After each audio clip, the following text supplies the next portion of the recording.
The fifth angel sounded his trumpet, and I saw a star that had fallen from the sky to the earth. The star was given the key to the shaft of the abyss. When he opened the abyss, smoke rose from it like the smoke from a gigantic furnace. The sun and sky were darkened by the smoke from the abyss. And out of the smoke, locusts came down on the earth and were given power like that of scorpions of the earth.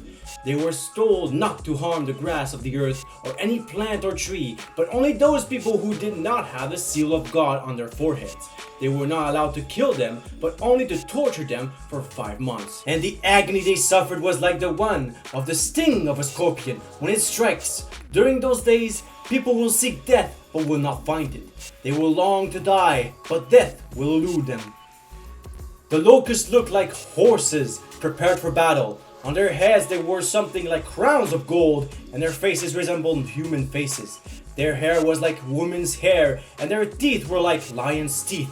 They had breastplates like breastplates of iron, and the sound of their wings was like the thundering of many horses and chariots rushing into battle. They had tails with stingers like scorpions, and in their tails they had power to torment people for 5 months. They had as king over them the angel of the abyss, whose name in Hebrew is Abaddon, and in Greek is Apollyon, that is destroyer. The first woe is part.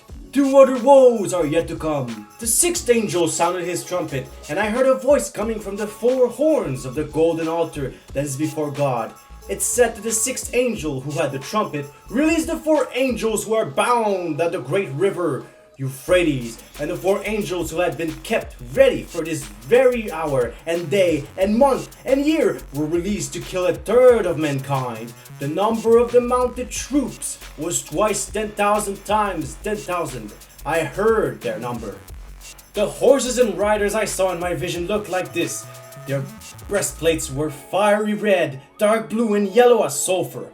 The heads of the horses resembled the heads of lions, and out of their mouths came fire, smoke, and sulfur that came out of their mouths. The power of the horses was in their mouths and in their tails, for their tails were like snakes, having heads with which they inflict injury.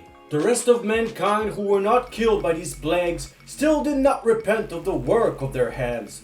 They did not stop worshipping demons and idols of gold, silver, bronze, and stone and wood, idols that cannot see or hear or walk. Nor did they repent of their murders, their magic arts, their sexual immorality, or their thefts. So I was wrong about the ones that were sealed, that they were protected. Actually, they seem to still have been punished, but less severely than the others. Now, this part is about pretty much evil locusts that seem to have come from the abyss itself. And these things definitely shouldn't be messed around with, as they made a lot of people suffer, and they made them want to die, but of course, they could not. And also there were some strange horses that were also inflicting damage all over the world, and that killed pretty much a lot of the population of the earth. But not the plants or the trees or anything of such. And that was all I had to say. Thank you all for watching, and may God bless all of you.